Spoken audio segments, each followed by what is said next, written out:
May 1943. The North Atlantic rolls in cold, gray silence. Beneath its surface, where sunlight fades to black, a German U-boat commander stands at his periscope, scanning the horizon for Allied convoys. The water is empty. The sky is empty. But the air itself has changed. Something unseen moves above the waves now, something that listens, that watches, that waits. In the operations rooms of Lorient and Saint-Nazaire, the charts that once tracked triumphant returns now mark only absence.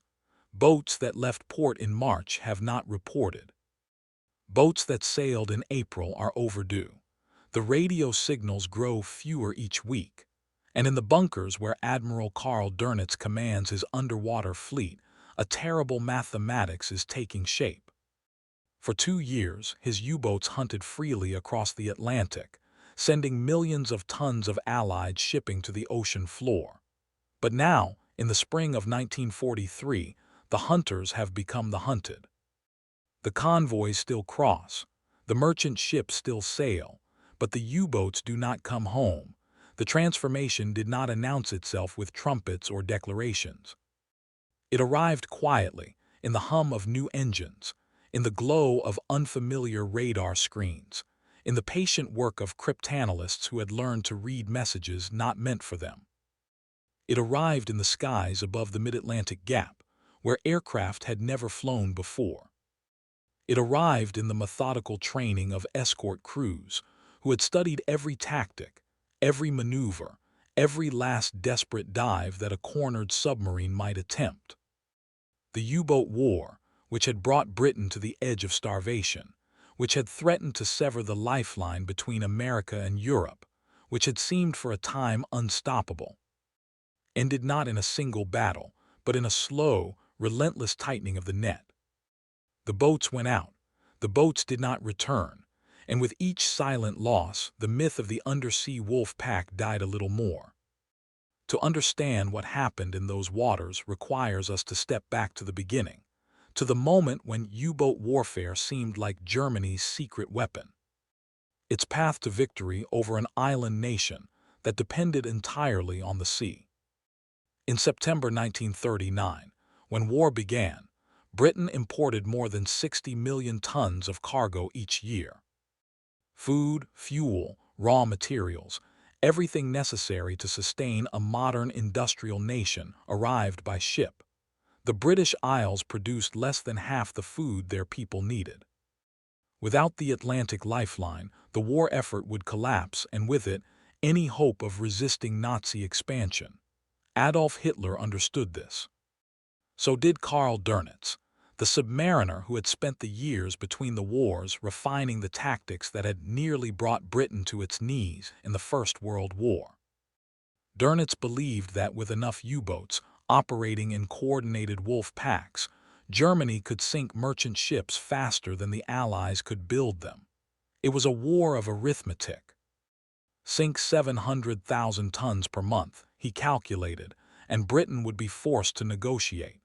In the early years of the war, his predictions seemed prophetic. The statistics from 1940 and 1941 tell the story. In those years, U-boats ranged freely across the Atlantic, attacking convoys with near impunity. Merchant ships, slow and vulnerable, sailed in groups for protection, but the escorts were few and poorly equipped.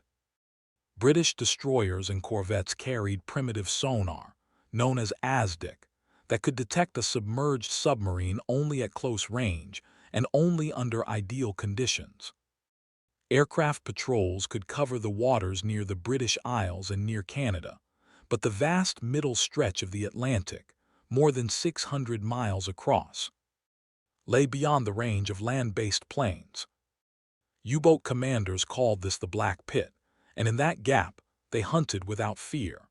Between June 1940 and December 1941, German submarines sank more than 5 million tons of Allied shipping. Dönitz's tactics were elegant in their simplicity. Wolf packs, groups of 8 to 20 U-boats, would spread across the convoy routes. When one boat spotted a target, it would shadow the convoy and radio its position. The others would converge, and after nightfall they would attack on the surface, using their superior speed and low profile to slip past the escorts. Torpedoes struck in the darkness. Ships exploded, burned, and sank. Survivors drifted in lifeboats if they were fortunate. The U-boat commanders compiled kill counts that read like the rosters of aces in the air war. Gunther Prien, Otto Kretschmer, Joachim Schepke, these names became legends in the Kriegsmarine.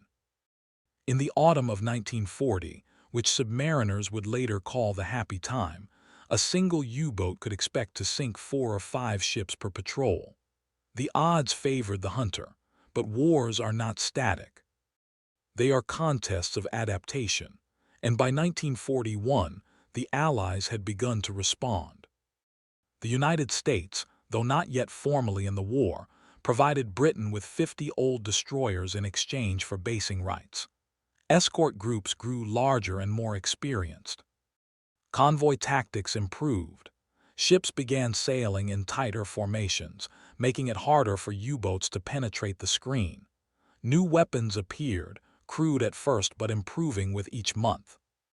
Depth charges, barrels of high explosive set to detonate at specific depths, became more powerful and more plentiful.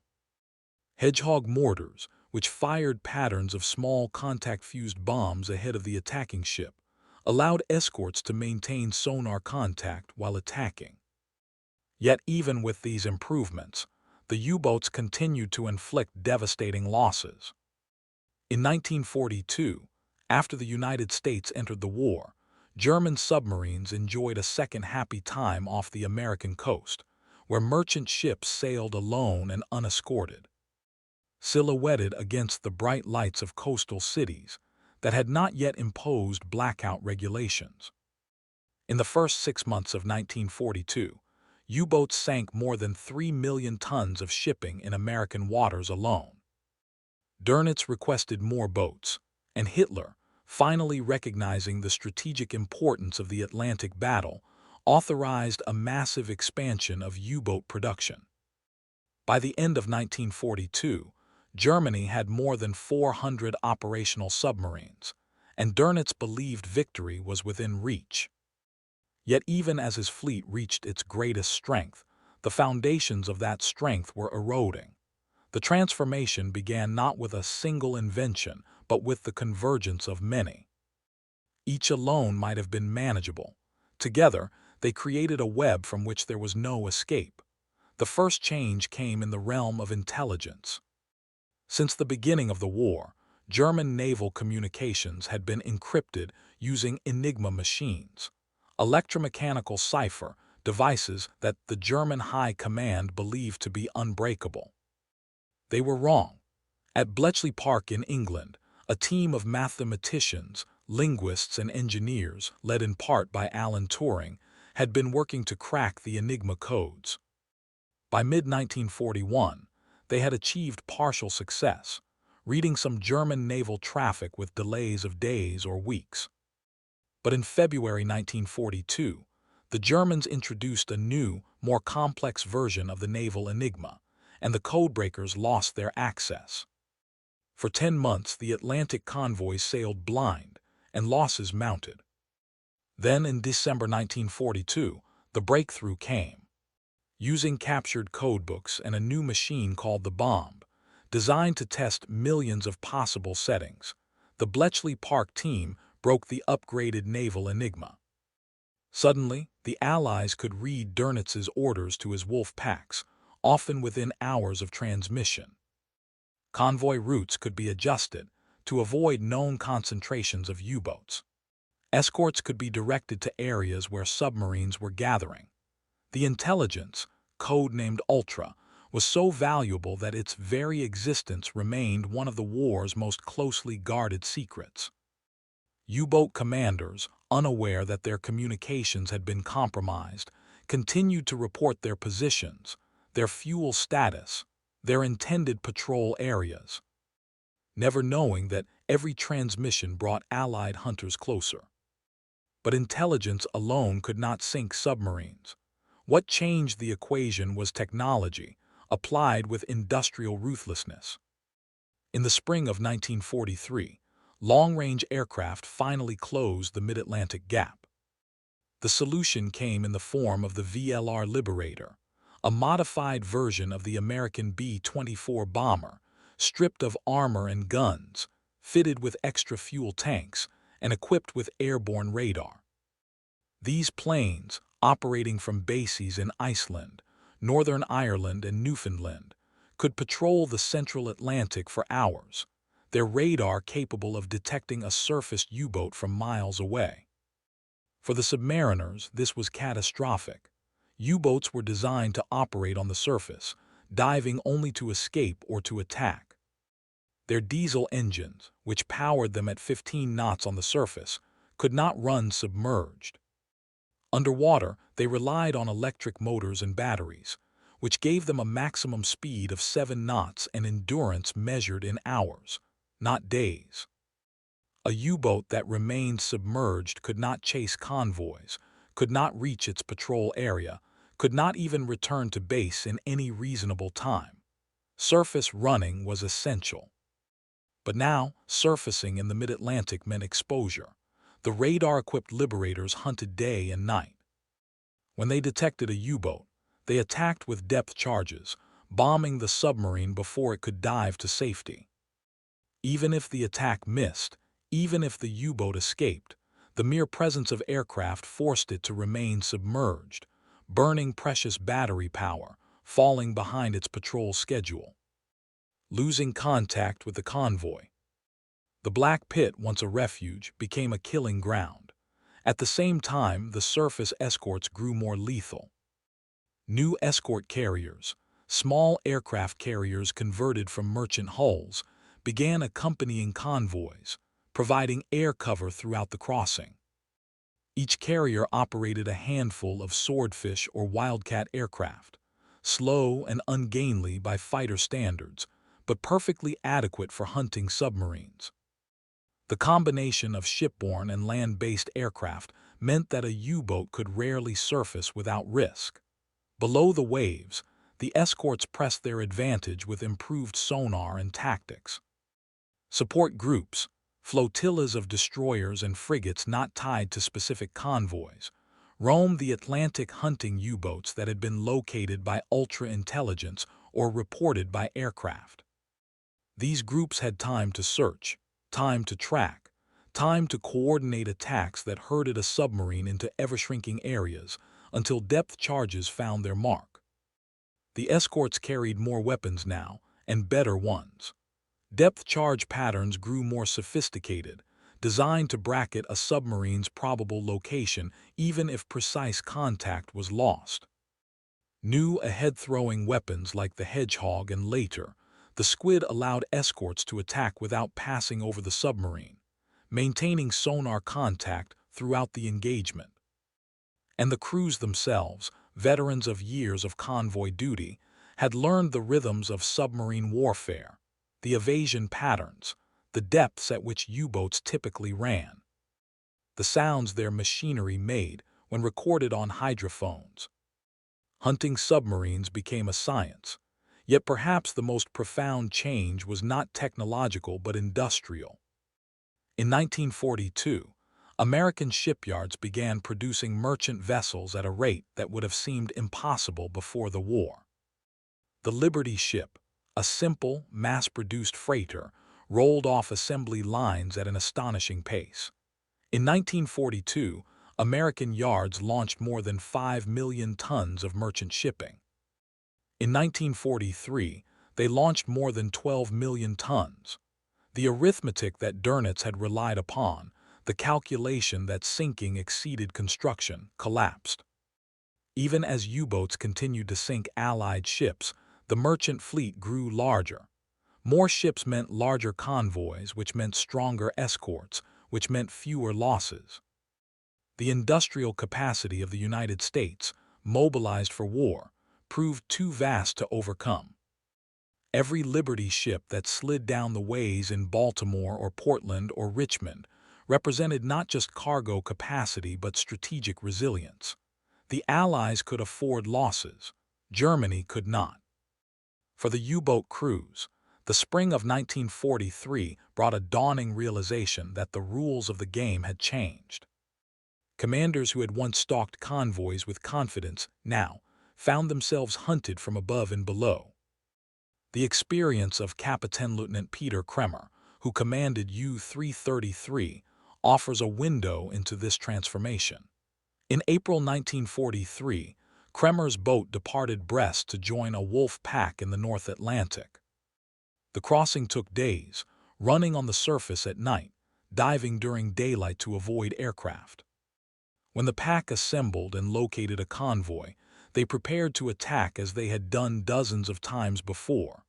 But this time, aircraft appeared before the sun set, forcing the U-boats down. When they surfaced after dark, radar-equipped destroyers were waiting, depth charges falling before the submarines could maneuver into attack position. Kremer's boat fired torpedoes at extreme range, missed, and had to dive again as escorts closed in. For 36 hours, U-333 remained submerged, moving slowly to conserve battery power, listening to the pinging of sonar, the rumble of depth charges detonating at varying distances. Some close enough to shake the hull, others farther off but still terrifying in their persistence. When the batteries finally ran too low to continue, Kremer surfaced at night, hoping to escape. An aircraft found him within an hour. He crash-dived again, and the cycle repeated. When U-333 finally limped back to Brest, it had fired all its torpedoes and hit nothing. The patrol, which in 1940 might have sunk 4 ships, ended in failure. Kremer survived. Most did not. The official records tell the story in stark numbers. In March 1943, U-boats sank 95 Allied merchant ships, totaling more than 500,000 tons.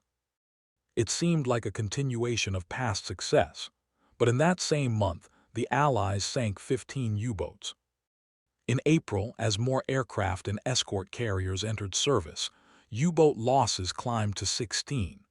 Then, in May 1943, the collapse became undeniable. That month, German submarines sank 50 Allied ships, but the Allies sank 43 U-boats. 43 boats, each crewed by 50 men, lost in 31 days. The casualty rate exceeded 25% of operational boats. For Dönitz, the mathematics were unbearable. He had always known that U-boat warfare was a brutal numbers game, that some losses were inevitable. But losing 1 boat in 4 every month was not sustainable. Crews could not be trained that quickly. Boats could not be built fast enough. On May 24, 1943, Dönitz made the decision that effectively ended the U-boat offensive. He ordered his submarines to withdraw from the North Atlantic convoy routes. The battle that had raged for nearly 4 years, the battle on which Hitler had pinned Germany's hopes of starving Britain into submission, was over. The boats would continue to operate, would continue to sink ships here and there, but the coordinated wolf pack attacks, the campaigns that had threatened Allied survival, ceased. The submarines retreated to less patrolled waters, to the South Atlantic, to the Indian Ocean, anywhere to escape the killing grounds of the North Atlantic. But the question remained. What did the U-boat crews expect, and what did they find instead? In the early years, submariners had been volunteers, drawn by the promise of adventure, by the camaraderie of small crews, by the prestige of serving in Dönitz's elite force. They expected to be hunters, skilled and feared, operating with near invisibility against slow, undefended targets. They expected that their training, their technology, their tactics would give them the advantage. They expected, as young men in every war have expected, that their courage and skill would be enough. And for a time, those expectations were met. Patrols returned with victory pennants flying, with tallies of ships sunk painted on the conning tower. Crews were feted in port, awarded medals, granted leave in occupied France where wine and food were plentiful compared to rationed Germany. Dönitz himself cultivated this image, visiting the bases, addressing the men, assuring them that they were winning the war's most important battle. The propaganda films showed smiling crews, confident commanders, boats returning in triumph. Joining the U-boat service seemed like a path to glory. Reality proved otherwise. By 1943, the new recruits, many of them barely out of training, stepped aboard boats that reeked of diesel oil and unwashed bodies, where mold grew on the bulkheads, where condensation dripped constantly, where the only fresh food was whatever they loaded at the start of the patrol and which spoiled within days. They lived in a steel tube, 70 meters long and 6 meters wide, packed with 50 men, torpedoes, fuel, provisions, machinery. There was no privacy. Men slept in shifts, hot bunking, crawling into a bunk still warm and damp from the previous occupant. The air grew foul within days, thick with the smell of diesel, sweat, cooking grease, and the chemical toilets that could only be flushed under specific conditions. After a week submerged, the atmosphere became so laden with carbon dioxide that a match would barely stay lit. The crew moved slowly, spoke in murmurs, conserved energy. Some men broke psychologically under the confinement, the darkness, the constant tension. They expected to hunt. Instead, they spent days hiding, creeping through the depths, listening to the relentless pinging of sonar, knowing that at any moment a pattern of depth charges might tear their fragile hull apart. They had been told they were wolves. They learned they were prey. The sound of engines became their constant companion and their constant dread. On the surface, the U-boat's diesel engines roared, a mechanical thunder that signaled power and freedom. Submerged, those engines fell silent, and the boat relied on the electric motors, which hummed quietly, almost peacefully, pushing the submarine through the black water at a crawl. But the sounds the crew listened for, the sounds that brought terror, were the ones from outside. The throb of a destroyer's screws, growing louder, growing closer. The high-pitched whine of sonar, the ping that bounced off the hull and told the hunters exactly where their quarry lay. The sudden silence before the depth charges fell, that terrible moment when the pinging stopped and every man knew what was coming. Then the explosions, not the sharp crack of torpedoes hitting ships, but the deep, crushing thud of depth charges detonating nearby, each blast a physical blow that shook the boat. Shattered light bulbs, sent tools and equipment flying, and tested the integrity of welds and seals. Close explosions caused leaks, spraying seawater into compartments, and every man knew that water and electricity, mixed in a submerged submarine, meant death in multiple forms. Flooding could drag the boat below its crushed depth. Saltwater reaching the batteries produced chlorine gas, lethal and invisible. In the worst attacks, the explosions came in patterns, 6 or 8 at a time, each a little closer as the escorts refined their aim, and the crew could do nothing but wait, pray, and hope that the next pattern would miss.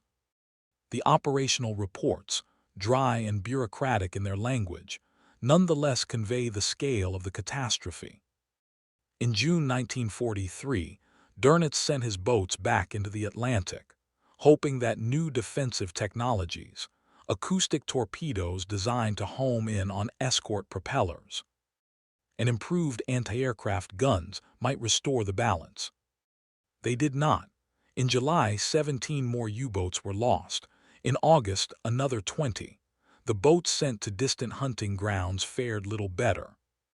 The South Atlantic offered fewer escorts, but also fewer targets, and the boats spent weeks in transit, vulnerable every day to patrolling aircraft. The Indian Ocean patrols required months at sea, and the strain on crews, on machinery, on morale became unsustainable. Boats returned to base with half their crew incapacitated by illness, with engines barely functioning, with hulls so corroded from months in tropical waters that they required extensive repairs. Some boats never made it home at all. They simply vanished, presumed sunk, though whether by aircraft, escorts, mines, or mechanical failure, no one could say. The families received telegrams. The crews were declared missing. The boats did not return. By the end of 1943, the survival rate for U-boat crews had become a matter of grim statistical certainty. Of the approximately 40,000 men who served in U-boats during the war, 30,000 would die. It was the highest casualty rate of any branch of the German military, higher than the infantry on the Eastern Front, higher than the bomber crews of the Luftwaffe. A man who joined the U-boat service in 1943 had roughly a 1 in 4 chance of surviving the war. Yet volunteers continued to come forward, whether out of patriotism, propaganda, or simply because they had no choice once conscripted. The training schools at Pillau and Danzig continued to churn out crews. The shipyards at Kiel and Hamburg continued to launch new boats, but the boats went out and they did not come back. By 1944, the average U-boat crew survived 1 or 2 patrols. After that, the odds caught up. Some boats were lost on their first mission, destroyed before they even reached their operational areas. Others lasted longer, their crews growing more experienced, more careful, more aware of how narrow their margins had become. But experience could not overcome the overwhelming material and technological superiority the Allies had achieved. The North Atlantic, once the hunting ground where U-boats had nearly won the war, became a graveyard. The symbolism of the diesel engine, that constant mechanical heartbeat, threads through every patrol log, every memoir, every survivor's account. When the engines ran, the boat was alive, moving, free to hunt or flee. The rumble of the diesels meant air to breathe, batteries charging, progress toward home. But that sound also meant vulnerability. On the surface, the U-boat was exposed, visible to radar, audible to hydrophones, a target for any aircraft or escort within range. The crews learned to dread the order to dive, because it meant shutting down the diesels, switching to the electric motors, and accepting all the limitations that came with submerged operations. Hours of battery life instead of days of diesel fuel, 7 knots instead of 17, silence instead of power. And as the war progressed, the boats spent more and more time submerged, more time creeping through the depths, more time listening to the engines of their hunters above. The diesel engine, which had once represented the offensive power of the submarine, became a symbol of lost freedom. In the final year of the war, some U-boats were fitted with snorkel devices, tubes that allowed them to run their diesel engines while submerged just below the surface, drawing air from above. It was an improvement, but a limited one. The snorkel was visible to radar, vulnerable to attack, and required calm seas to operate effectively. And by then, it was too late. The U-boats had lost the Atlantic. What changed in the spring of 1943 was not any single factor, but the maturation of an entire system of anti-submarine warfare.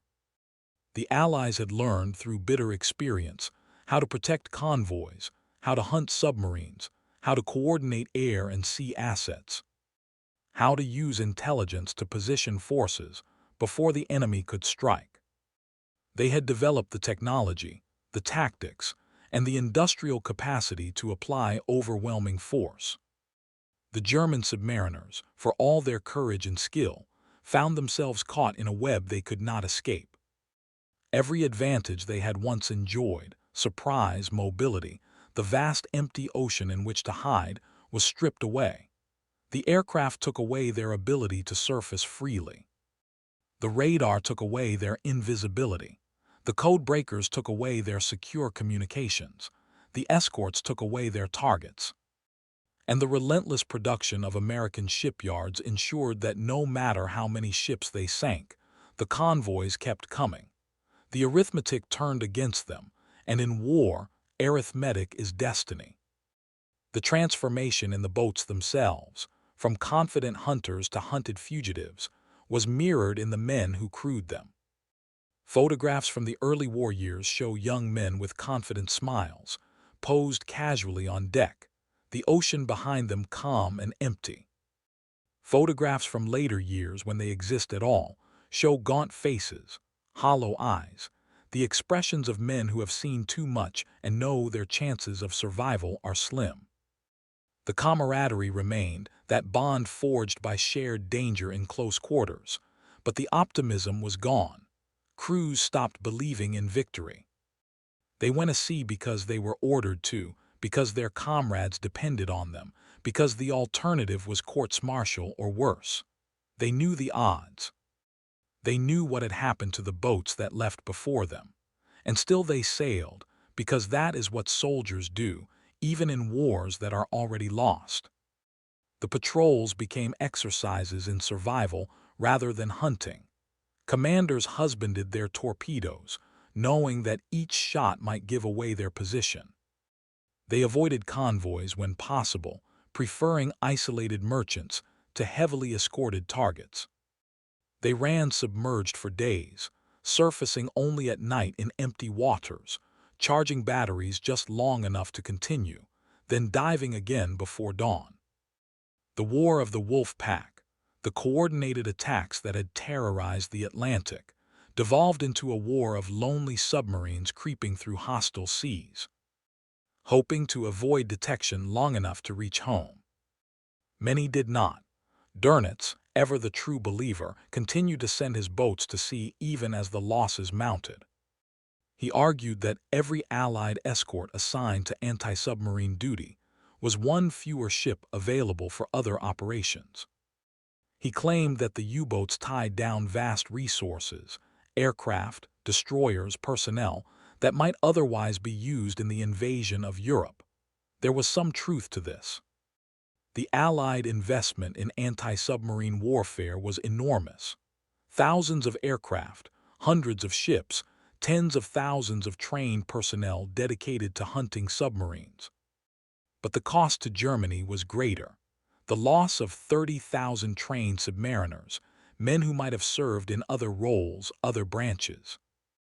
The resources poured into building more than 1,000 U-boats, resources that might have been used to produce tanks, aircraft, or anything else the collapsing Wehrmacht desperately needed. The industrial effort that went into maintaining the U-boat bases, the fortified pens at Brest, Lorient, Saint-Nazaire, La Rochelle. Massive concrete structures that absorbed Allied bombing, but produced no strategic return once the boats stopped sinking Allied ships. By 1944, the U-boat campaign had become a losing proposition by any rational measure. But rationality had little place in the final years of the Third Reich, and so the boats continued to sail, and the men continued to die. In the final accounting, the U-boats sank approximately 3,000 Allied merchant ships during the war, totaling more than 14 million tons. It was a staggering toll, and in the early years it came perilously close to achieving its objective. But in the end, it was not enough. The convoys kept sailing, the supplies kept flowing. The armies that landed in Normandy in June 1944 were equipped, fed, and fueled by the Atlantic lifeline that the U-boats had failed to sever. Of the more than 1,000 U-boats commissioned during the war, 784 were lost to enemy action, accidents, or scuttling. The survival rate was lower than that of any other military force in the war. The men who served in U-boats displayed courage and endurance under conditions that would break most human beings. But courage alone cannot overcome industrial supremacy, technological innovation, and the patient, methodical application of superior force. The U-boat war ended not because German submariners lacked bravery, but because they faced an enemy with resources and determination they could not match. The ocean remembers. Scattered across the floor of the Atlantic, from the approaches to Britain to the distant expanses south of the equator, lie the remains of hundreds of U-boats, silent and dark, entombed with their crews.